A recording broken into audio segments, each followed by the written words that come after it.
Marathoning is truly a journey filled with lots of ups and downs. And though you can never expect that progress is going to be linear or that you won't make mistakes, there are certainly things that I see runners doing that are sabotaging their progress that are relatively simple fixes. So today I want to get into those 4 most common blunders that runners are making that are affecting them from getting the marathon outcome that they are truly capable of. So the first one is running without purpose. So what most runners are doing is going online, finding a free marathon training plan, printing it out, and getting excited about putting in the mileage. The problem here is a lot of times there is no description about how the runs are supposed to be completed, what pace they're supposed to be done at, what pace would work for you as an individual runner. And so the runner just goes out kind of blindly doing the mileage. They're kind of completing all of them at what I like to call a no man's land pace. Essentially running kind of like at a zone 3. You are above your easy pace, but you're not like running all out or anything either. It's too hard for building up that aerobic capacity that you need, which is absolutely imperative that you're able to cover these longer distances and be ready for the marathon distance. So the bad thing about this is then that those longer runs come. Maybe it's 15 miles and the runner gets to 12 and then it's a slog after that. They hit a wall. Maybe they have to walk for the last few miles, or it's, barely a walk run, or they have to stop it altogether and then they don't complete the mileage for the day and hope better for next time. Well, the problem is then next time they're going out doing the run exactly as they did the one prior, and the same thing keeps happening. Alternatively, when every run has a purpose, when the runner really understands easy pace and how that contributes to the overall mileage building that's necessary to get that aerobic capacity needed to cover the entire marathon distance, a runner has a much higher chance of being successful on race day and throughout their training. So the second thing that is a really big problem are injury setbacks. It's almost like something that keeps happening over and over again every time another marathon training cycle comes up. Now, you might be thinking, well, how is this my fault? If I get injured, then I have to take off the necessary time to heal up so I can run again.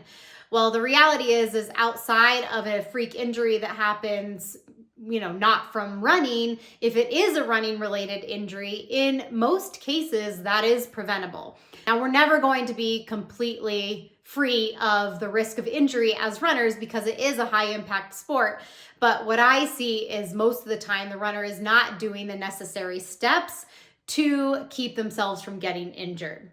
So what are those necessary steps that I'm seeing people not complete? Number 1, not running slow enough on their easy days. And as a beginner, this means almost all of your mileage. So the majority of your mileage is going to be at an easy pace. Even for those of us who are experienced, about 85% of your mileage is going to be completed in that easy range. And when those easy runs are making up so much of your volume, if you're constantly running all of those a little too fast or a lot too fast, that's putting you at risk for injury. You're basically doing too much too soon. So same with if you're building up volume that you're not ready for, you're doing miles that your body hasn't acclimated to yet, you're putting yourself at risk of injury. And then when you have that injury, then you're having to take a lot of time off, which is getting in the way of you needing to get in the volume that you need to be prepared for the marathon distance. So you can see how these two things go hand in hand. The next big reason that I see people getting injured is lack of strength training. So again, this is a relatively simple fix. If you learn to run easy enough on your easy days and you're doing the strength training and you're appropriately building volume for you and where your needs are, you're going to not have that gap in training from an injury. You're going to be able to keep running, and that's going to allow you to build the aerobic endurance that you need to have a great marathon race. Number 3 is inconsistency within a training cycle. So what I see happen way too often is runners making excuses and not getting in their runs like they are supposed to. This is a huge factor in someone not being prepared to meet their goal on race day.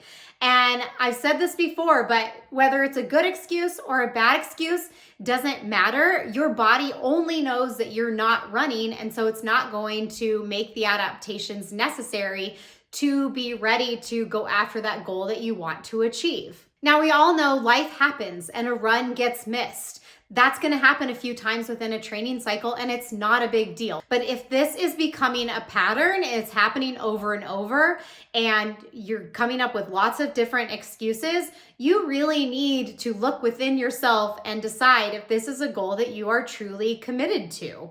Because by missing these runs, you're hurting no one but yourself. You're the one with the goal. You're the one who wants this. And so if you're truly missing all of these runs, there's an underlying reason to that happening, that if you really wanted it, you would figure out a way to get them completed.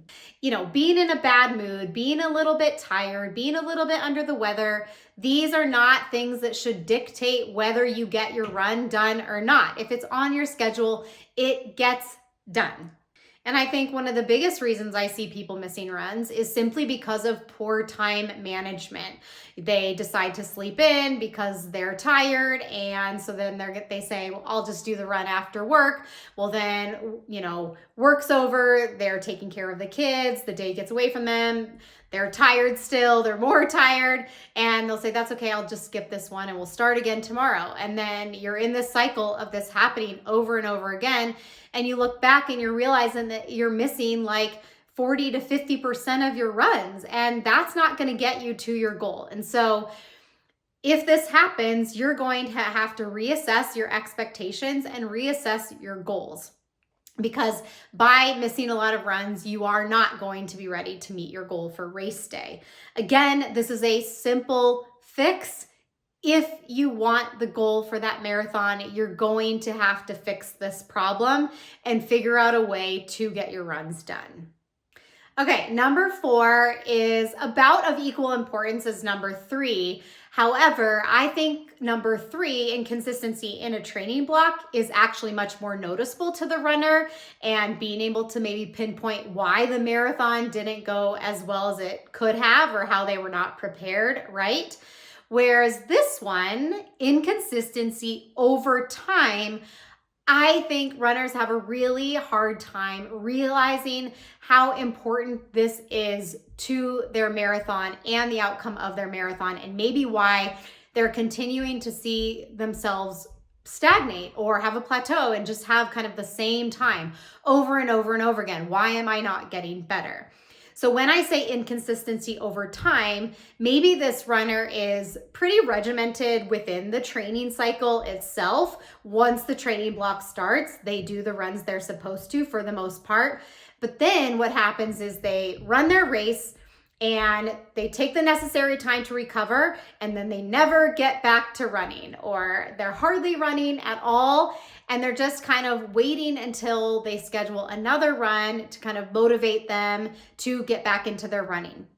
So then what happens is we have these big chunks of time within the year where hardly any running is happening. And it's like every time they're starting a marathon training block, they are back at square one, essentially. And then you only have so much time to build up the volume that you need to prepare for your marathon. And so what happens is every marathon training block essentially looks the same. Your paces aren't getting any faster. You're not making any progress. You step on the line for the marathon, feeling like you did the best training that you could within that training block, but it's not leveled up from any other training prior to that. So in order to keep having kind of that leveling up and making that big progress over time, you need to be consistent throughout the year, even during those kind of base training phases, those maintenance periods where you want to keep up with your running. Now, this does not mean that you should be doing the same amount of volume that you're doing in marathon training. Really, what I like to kind of say as a rule of thumb is if you can be doing about 50% of the mileage that you're doing in those peak weeks of marathon training, that's a really great place to be where you are keeping up your running endurance. And this is a great time to focus on some other things that you enjoy doing that are also really good for you, such as maybe some other cross training that you like doing, and of course, strength training, which you should still be doing within that marathon training block, but maybe you're placing a little bit more emphasis on lifting heavy that time during that time, or putting in an extra strength training day because you have more time. But please, please do not quit the running during these periods of time where you're not training for something. It is really important if you want to see progress over time, growth over time, and keep going after these big marathon goals. It is imperative that you are running during those base times as well. Though as a coach, I see these as simple fixes. Obviously, I know that marathon training and marathons themselves are very challenging. This is why we do this, right? Because we love the challenge and we want to see what we can get out of ourselves.